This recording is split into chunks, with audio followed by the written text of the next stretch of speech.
올해 새가족 분들도 그렇게 한 분도 계시지만, 그래도 올해는 정말 예수님을 처음 믿으시는 분들이 많이 계시고, 또 옛날에 아주 어렸을 때 신앙생활 하시다가 한참 동안 방학하시다가 다시 오셔서 또 신앙생활 하시는 분도 계세요. 그래서 이제 신앙생활이 무엇인지 이렇게 알려드리고 교회를 어떻게 섬겨야 되는지를 말씀드려야 되는 이제 그런 분들이 계십니다. 지난주에 한 자매님이 저에게 궁금한 것이 있다고 굉장히 망설이면서 질문하셨는데, 구약 성경 여호수아 설교 언제 끝나냐고 저한테 물어보시는 거예요. 그래서 왜 그렇게 물어보시는가 여쭤봤더니, 교회에 가면 예수님도 알려주고 교회도 알려주는데 맨날 전쟁 싸우는 이야기만 하고 있어서 언제 이 여호수아 끝나고 예수님 이야기 하냐고 저한테 물으시더라는 겁니다. 그래서 제가 그렇구나. 그래서 우리 성도님들이 신앙생활 오래 하신 분도 계시지만 또 새가족으로 정말 예수는 처음 믿는 분도 계시니까 신앙생활 또 성장과 성숙을 위해 말씀을 좀 증거해야 되겠다, 그런 결심을 하게 되었습니다. 그래서 오늘부터 몇 주에 걸쳐서 시리즈 설교로 신앙생활의 성장에 관련하는, 성숙에 관련된 그런 말씀을 좀 증거하려고 합니다. 그래서 말씀을 들으시고 내가 신앙의 성장과 성숙을 원하시는 분들은 하나님 말씀에 은혜 받으셔서 조금씩 신앙과 믿음 생활의 성장을 이루시고, 이미 오랜 시간 동안 또 신앙생활 해오신 분들은 한번 나의 신앙과 믿음을 점검해 보시면서 나의 신앙과 믿음은 지금 어느 위치에 있는가, 어느 수준인가 확인할 수 있는 귀한 시간 되시기를 주의 이름으로 축복합니다. 제가 미국에 박사학위 공부하러 갔을 때 보니까 미국 사람들하고 서양 사람들하고 한국 사람들, 동양 사람들하고 좀 차이가 있는 걸 제가 발견하게 됐습니다. 우리 동양 사람들은 사람을 부를 때 예의를 갖춰서 이렇게 손으로 부르잖아요. 손바닥으로 이렇게 오시라고. 근데 미국에 갔더니 사람을 부르는데 버릇없게 손가락으로 이렇게 부르더라고요. 손가락. 제가 굉장히 당황했습니다. 근데 그게 문화니까 좋다 나쁘다는 아닌 것 같고 차이가 있는 거죠. 돈을 셀 때도 동양 사람들은 돈 뭉치를 가지고 이렇게 세잖아요. 그런데 서양 사람들은 옆으로 하나씩, 그 어느 세월에 그걸 다 세고 있는가, 그런 제가 경험을 하게 됩니다. 또 인사할 때도 한국 사람들은 정중하게 고개를 숙여서 인사를 하는데, 서양 사람들은 버릇없이 손 딱 잡아가지고 어깨 툭 이렇게 하면서 인사하는 걸 제가 보게 되어지는 거죠. 또 감탄사 다른데, 우리 동양 사람들은 우와, 놀라는 게 있으면 우와 하고 놀라는데, 서양 사람들은 와우 이렇게 반대로 하는 걸 제가 보게 되는 거예요. 그래서 참 서양에 갔더니, 미국에 갔더니 우리와 다른 것이 참 많다, 제가 경험한 적이 있습니다.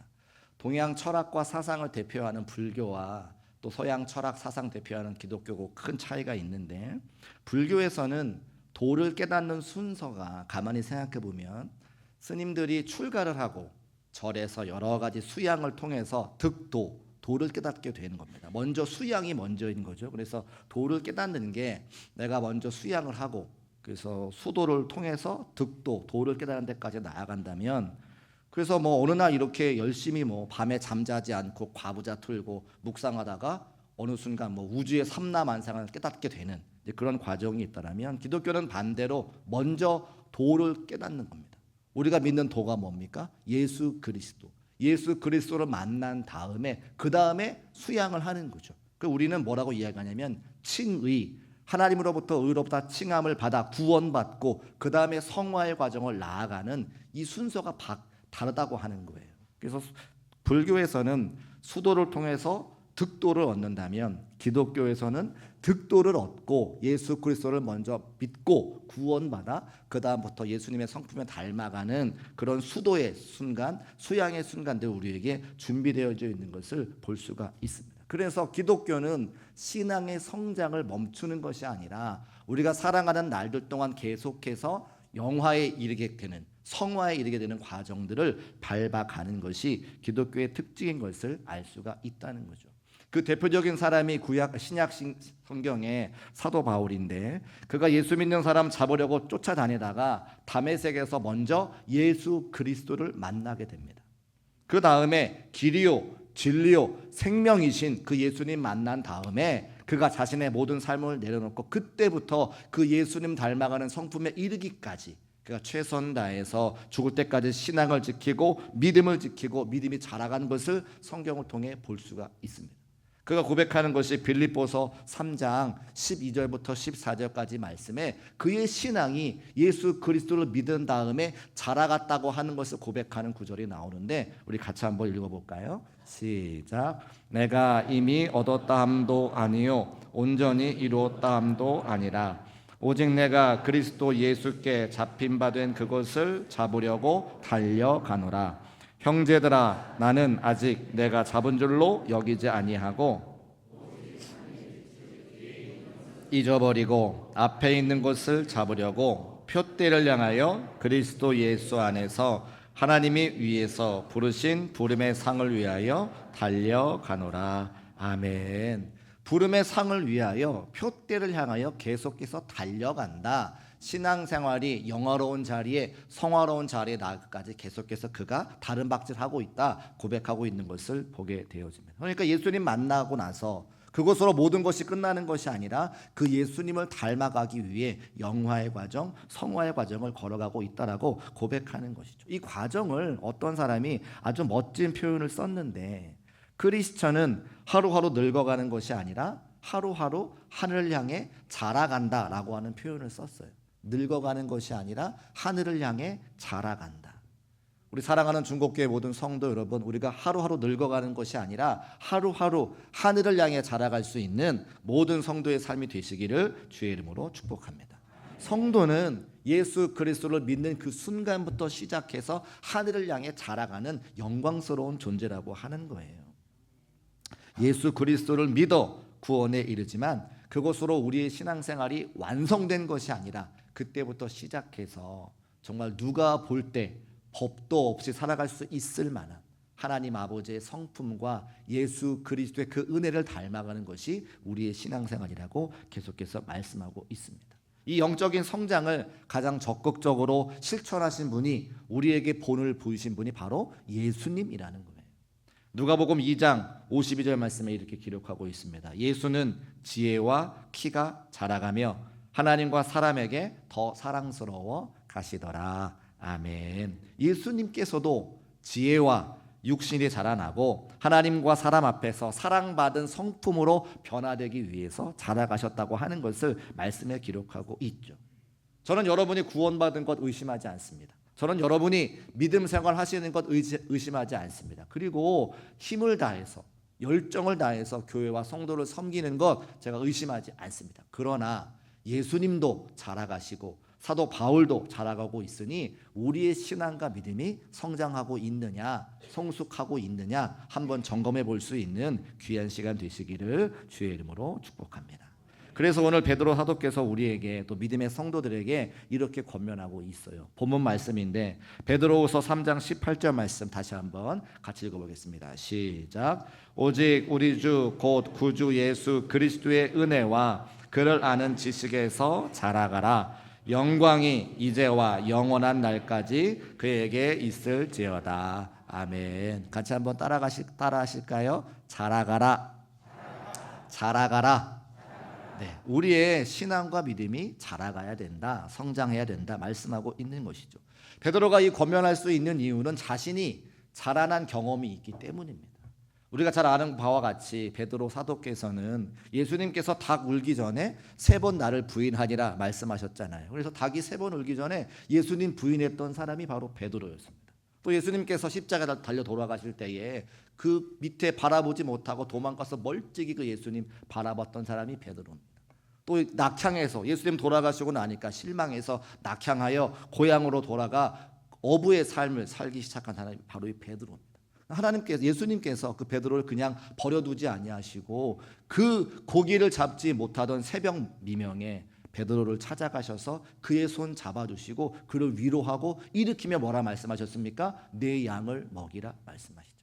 그러니까 베드로는 예수님을 부인했던 가장 인생의 밑바닥의 순간에서부터 예수님께서 그의 손을 붙잡아 일으켜 세워주셔가지고 하나님의 사명을 감당하는 귀한 사역자가 되었다고 하는 거예요. 예수님께서 그를 붙잡아 주시니 다시 일어나고 자라나고 복음의 사도로 변화가 되었다고 하는 겁니다. 우리도 죽을 수밖에 없는 죄인이었지만 예수 그리스도의 구원의 은혜로 구원받아 하나님을 아버지라 부르는 자녀의 삶을 살고 있다라면 그것으로 끝나는 것이 아니라 베드로처럼 사도 바울처럼 예수님처럼 우리의 신앙과 믿음이 자라가야 되는데 우리의 삶은 어떤가 한번 점검해 보자고 하는 것이죠. 그래서 베드로는 사도행전에서 훌륭한 설교자가 되고 하나님 아버지의 기적을 행하는 그런 사람이 되고 예루살렘 교회의 수장이 되었습니다. 나중에는 선교사가 되어서 로마에까지 주의 복음을 증거하는 복음을 전하는 선교사가 되었습니다.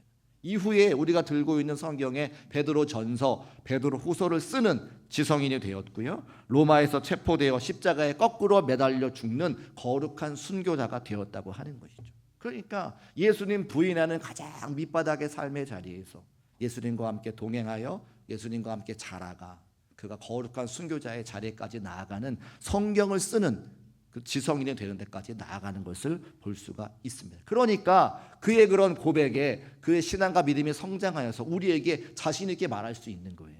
오직 우리 주 예수 그리스도의 은혜와 그를 아는 지식에서 자라가라. 이 베드로의 고백처럼 자라갈 수 있는 신앙과 믿음이 성장할 수 있는 우리 중국계 모든 성도의 삶이 되시기를 주의 이름으로 축복합니다.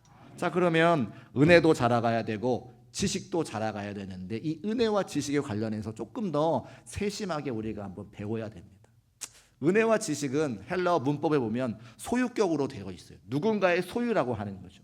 누구의 소유냐? 그리스도의 소유가 은혜와 지식이라는 거. 그러니까 은혜라고 하는 것은 예수님께서 우리에게 주셔야 그 은혜를 받을 수 있는 거죠. 가장 대표적인 게 무엇입니까? 구원이라고 하는 거예요. 구원은 내가 무슨 행동을 해서 얻을 수 있는 것이 아니라 선물로 우리에게 주셔야 받을 수 있는 것이라 말씀하는 거죠. 에베소서 2장 8절 말씀 화면에 올려주시고 같이 한번 읽어보겠습니다. 시작. 너희는 그 은혜로 인하여 구원을 얻었나니 죄송합니다. 다시 한번 읽을까요? 시작. 너희는 그 은혜에 인하여 믿음으로 말미암아 구원을 받았으니 이것은 너희에게서 난 것이 아니요 하나님의 선물이라. 아멘. 은혜는 믿음으로 말미암아 구원을 받았으니 은혜는 구원이라고 하는 거예요. 그런데 너희에게 난 것이 아니요 누구의 선물이라? 하나님의 선물이라. 하나님께서 우리에게 주셔야 구원이라고 하는 은혜를 얻을 수 있다는 거예요. 그 은혜는 예수님이 우리에게 주셔야 되는 겁니다. 그런데 그 은혜를 받은 사람들이 이제 지식에 나아가야 되는데 이 지식은 소유격이긴 한데 목적격적 소유격이라고 그래요. 말이 어려운데 이런 거예요. 지식을 우리에게 주시는데 그 다음에 지식을 배우기 위해서는 누가 열심히 해야 되느냐? 받은 사람이 그 지식을 얻기 위해서 힘을 내야 된다. 열심을 내야 된다. 그런 뜻이 그 안에 표현되어져 있습니다. 그러니까 은혜는 구원은 예수님께 받는 거지만 그 구원과 은혜를 알기 위해서 지식이 필요한데 그 지식은 주신 우리들에게 우리가 마음을 가지고 열정을 다해 하나님을 알아가려고 하는 뭐가 필요하다? 노력이 필요하다. 그 노력이 있어야 그 지식을 알 수 있다고 하는 것입니다. 그래서 하나님께서 우리에게 은혜를 주시고 지혜를 주셨는데 지식을 주셨는데 그 지식으로 인해서 예수님을 더 알아가기 위한 열정과 노력이 필요하다 우리에게 말씀하고 있습니다. 그리고 오늘 말씀 보니까 오직 우리 주 예수 그리스도의 은혜와 그를 아는 지식에서 자라가라 말씀하고 있어요. 예수님을 아는 지식. 안다라고 하는 단어는 그노시스라고 하는 단어를 쓰고 있는데 이 그노시스라고 하는 단어는 그 단어 안에 현재 진행형이라고 하는 뜻이 포함되어져 있어요. 알아가는 것이 한 번으로 끝나는 것이 아니라 계속해서 점진적으로 알아가기를 원한다. 그 단어 자체의 뜻이 그렇습니다. 그러니까 예수님을 알기 위해서 한 번 공부하는 것으로 끝나는 것이 아니라 우리의 생명이 다하는 그날까지 예수 그리스도를 계속 알기 위해서 노력하고 힘쓰고 배워야 된다 말씀하고 있습니다. 그 또 한 가지 우리 한국 성도님들이 오해하는 것 중에 한 가지는 안다라고 하는 단어가 그래요. 우리 한국 사람들은 무엇을 알다, 배우다 생각하면 머릿속으로 생각하는 지식만 생각하고 있는데 팔레스타인에 있는 이스라엘 사람들이 생각하는 안다라고 하는 개념은 몸으로 체득하는 겁니다. 이런 예를 하나 들어볼 수 있을 것 같아요. 여러분 어렸을 적에 자전거 다 배우지 않으셨습니까? 부모님들께서 자전거 잘 탈 수 있도록 뒤에 안장을 붙잡아 두시고 페달을 굴리면서 이렇게 균형 감각을 익히고 자전거를 탈 수 있게 다 가르쳐 주십니다. 그리고 나서 오랜 시간 동안 자전거를 타지 않아도 어른이 되어서 자전거를 다시 만지면 다시 타면 탈 수 있습니까? 탈 수 있습니까? 탈 수 있죠. 왜 탈 수 있습니까? 내가 몸으로 자전거 타는 것을 배웠기 때문에 그러는 거예요. 경험하면, 체득하면 잊어버리지 않습니다. 성경에서 우리에게 그리스도를 알라라고 말하는 그 아는 것은 무엇이냐면 머릿속으로 아는 지식 플러스 무엇으로 아는, 몸으로 체험하고 경험하는 그 지식에 대한 이야기를 하는 거예요. 아까 우리 같이 기도하고 광고에도 보셨지만 이제 오늘부터 여름 성경학교와 수련회가 시작합니다. 제가 여름 성경학교 수련회를 진행하면서 우리 성도님들에게 한 가지 요청드린 게 있어요. 기도할 때마다 우리 아이들이 하나님을 인격적으로 만나기를 기도합시다. 제가 그랬거든요. 인격적으로 만난다는 건 뭐예요? 몸으로 경험한다는 거예요. 정말 하나님이 눈에 보이지 않으시지만 하나님이 살아계시는 것을 내 몸으로 경험하면, 체험하면 그 아이들의 인생 가운데 신앙과 믿음이 흔들리지 않으니까 이번 여름 성경학교 때 우리 사랑하는 자녀들과 다음 세대가 하나님을 경험할 수 있도록 제가 기도하자고 권면을 드렸습니다. 오늘도 이따가 기도할 때에 우리 사랑하는 다음 세대들이 이번 여름 성경학교 수련회를 통해서 살아계신 그 하나님을 인격적으로 경험할 수 있는 우리의 자녀가 되게 해달라고 함께 기도해 주시기를 주의 이름으로 부탁을 드립니다. 여기 앉아 계신 모든 분들이 왜 우리의 신앙과 믿음이 흔들리지 않습니까? 우리가 다 경험했기 때문에 그래요. 기도 응답의 경험을 통해서, 찬송 가운데 거하시는 하나님의 경험을 통해서, 말씀으로 역사하시는 하나님의 경험을 통해서 우리의 신앙과 믿음이 흔들리지 않는 거죠. 그것을 우리는 안다라고 표현한다고 하는 거예요. 그러니까 은혜도 분명해지고 지식도 분명해지고. 자, 그러면 우리가 그렇게 은혜와 지식이 넘쳐가야 되는데 어떠한 방향으로 은혜와 지식이 넘쳐가야 되는가, 자라가야 되는가? 첫 번째는 리칭 인, 안으로 성장하고 내면이 자라나야 됨을 꼭 기억하시기를 주의 이름으로 축복합니다. 이후에 제가 설교 말씀드리겠지만 갈라디아서 5장 22절부터 보면 성령의 9가지 열매가 나옵니다. 사랑과 희락과 화평과 오래 참음과 자비와 양선과 충성과 온유와 절제. 우리가 신앙생활하면서 우리의 내면이 변화가 되어지고 내면이 자라가는 거죠. 인내하지 못했던 분들이 더 인내하게 되어지고 사랑하지 못했던 분들이 더 사랑하게 되어지고, 이럴 때 아멘 하는 거예요. 다시 할게요. 인내하지 못했던 분들이 인내하게 되어지고 사랑하지 못했던 분들이 더 사랑하게 되어지고 충성하지 않았던 분들이 더 충성하게 되어지는 것. 이게 우리의 내면이 변화되는 겁니다. 다 변화하셨습니까? 아멘이시죠. 두 번째는 바깥으로, 리칭 아웃, 바깥으로 우리의 사역이 변화가 되어지는 거예요. 한 번도 교회 사역에 동참하지 않았던 성도들이 신앙과 믿음이 성장하면서 사역에 동참하는 겁니다. 최승찬 권사님 제가 말씀드렸는데 오늘 제가 이렇게 소개하면서 최학준 권사님 생각이 제가 나요. 최승찬 권사님이 권사가 될 때에 저 뒤에서 얼마나 기뻐하고 좋아하셨는지 몰라요. 아까 이렇게 서가지고 찬양하시는 모습 보니까 꼭 최학준 권사님께서 하늘에서 빙긋이 웃으시면서 바라보실 것 같은 마음이 있는 거죠. 여러분, 우리가 신앙이 성장하고 성숙을 하면 하지 않았던 사역을 하고 싶은 마음이, 감동이 생깁니다. 그래서 힘들고 어렵지만 이 더운 여름철에 가서 주차장 가서 봉사하고 싶은 마음이 들고, 이 무더운 여름철에 주방에 들어가서 음식하고 싶은 마음이 들고, 교회 좋은 일이 있을 때, 함께 축하받을 일이 있을 때 교회 떡을 섬기며 함께 나누고 싶은 마음이 생긴다, 이 말이에요.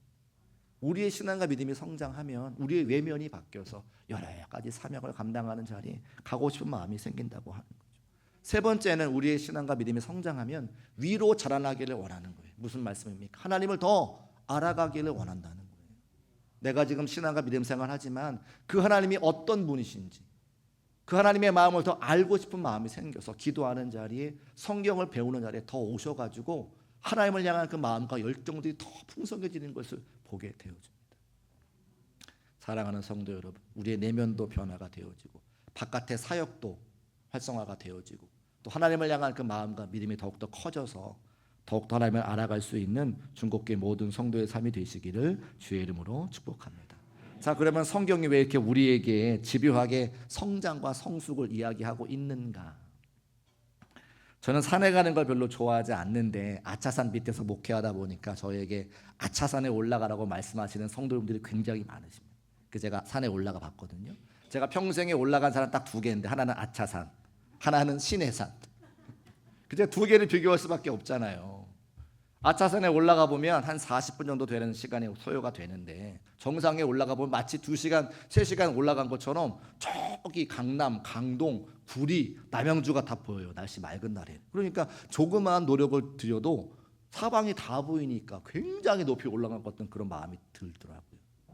그런데 제가 아차산에 올라가서는 하나님의 위대하심을 노래해 본 적은 없습니다. 그냥 멋있는 거죠. 근데 제가 시내산에 올라갔을 때에는 사실은 보이는 건 별거 없어요. 그냥 다 돌산이기 때문에 돌만 보여요. 아주 황량한 갈색 돌만 보입니다. 그런데 그 시내산에 올라가 보면 떠오르는 태양 앞에서 하나님의 위대하심을 찬양할 수밖에 없는 거예요. 시내산은 하루 종일 올라갑니다. 높이 올라가요. 그리고 돌산이기 때문에 사람들이 돌산을 바라보면 올라갈 수가 없으니까 새벽에 올라가기 시작합니다. 새카mal 때 올라가요. 그런데 올라가 보면 하나님의 위대하심을 찬양할 수 있죠. 제가 아차산 등산하는 경험, 시내산 등산한 경험을 비교해 보니까 왜 우리에게 신앙의 성장과 성숙을 말하느냐. 예수 믿고 그냥 그 자리에 머물러 있으면 아차산에 올라간 것 같은 거예요. 신앙생활의 더 깊이와 넓이와 하나님의 위대하심을 맛보아 알 수가 없는 거죠. 그런데 시산에 올라가는 것처럼 신앙생활의 성장과 성숙을 이루면 하나님이 얼마나 위대하신지, 우리를 향한 그 사랑이 얼마나 큰지, 얼마나 세심하게 우리의 삶에 인도하시는지를 알 수 있다는 겁니다. 그래서 이 연사 이렇게 목 놓아 여러분에게 외치는 거예요. 신앙생활의 성장과 성숙을 이루라. 자, 시간이 많이 갔으니까 그러면 이제 어떻게 하면 신앙생활의 성장과 성숙을 이룰 수 있을까? 제가 한 사람을 이야기하려고 하는데요. 독일의 슈투트가르트의 자랑스러운 얼굴이라고 일컬어지는 사람이 있습니다.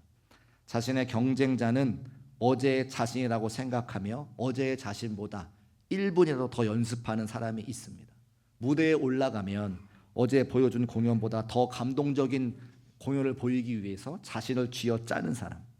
아침에 눈을 떴을 때 몸이 아프지 않으면 내가 어제 연습을 게을리했는가 이렇게 생각하면서 오늘 더욱 최선 다해 연습하는 사람. 하루에 4켤레의 토 슈즈를 사용할 만큼 매일매일 18시간 연습했던 사람. 세계적인 명성을 갖고 있는 발레리나 강수진이라고 하는 사람입니다. 아마 여러분 다 아실 거라고 생각하는데요.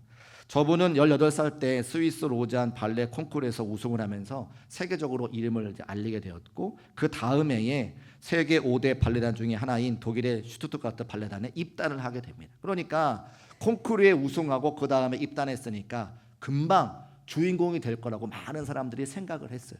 그런데 금방 주인공이 되지 않았습니다. 자그마치 7년 동안이나 뒤에서 배경으로 하는 그런 이제 공연을 하게 되었던 거예요. 그리고 시간이 흘러 계속해서 그가 연습해서 마침내 입단한 11년 뒤인 29살에 주인공이 되기 시작합니다. 근데 그 주인공이 되고 나서도 그 다음부터는 뭘 연습하냐면 5개 나라의 말을 연습하기 시작하는 거예요. 왜 5개 나라의 말을 연습하냐? 내가 모나코 왕립 발레학교에서 선생님들을 만나서 춤을 배우게 되는데 그들이 말하는 불어, 그들이 말하는 영어로 더 춤을 잘 추기 위해서 그때부터 언어 공부를 하기 시작하는 겁니다. 그러니까 자기가 좋아하는 일, 자기가 해야 되는 일을 위해서 언어 연습하는 것까지 하게 되는 거죠. 우리가 다 잘 알고 있는 사진이 한 가지 있는데 발 사진 한번 보여주실까요? 이게 저 발레리나의 발 모습이에요. 영광스러운 자리에 아름다운 공연을 보이는 사람의 발은 저렇습니다.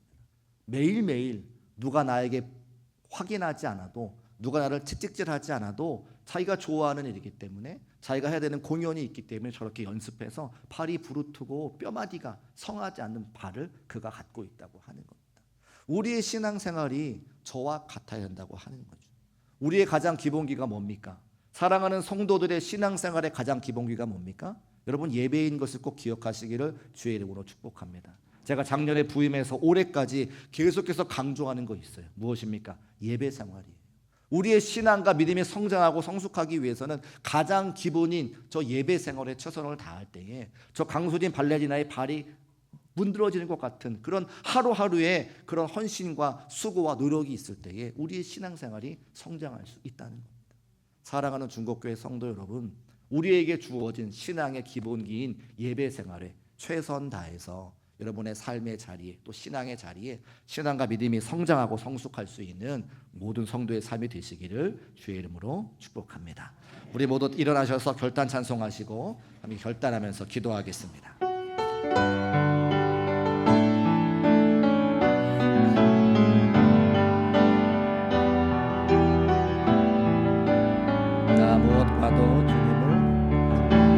무엇과도 주님을 바꾸지 않으리. 다른 어떤 은혜 구하지 않으리.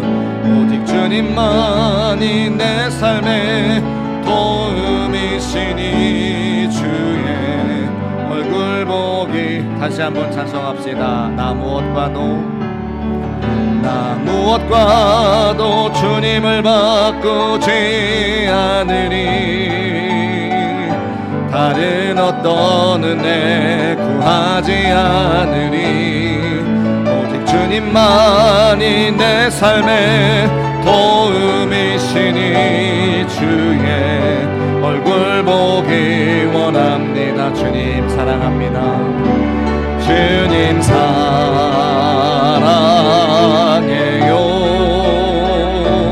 온 마음과 정성 다해 하나님의 신실한 증거 되기 원함. 주님 사랑합니다. 우리의 고백 받아 주옵소서. 주님 사랑해. 온 마음과 정성을 다해 온 마음과 정성 다해 하나님의 신실한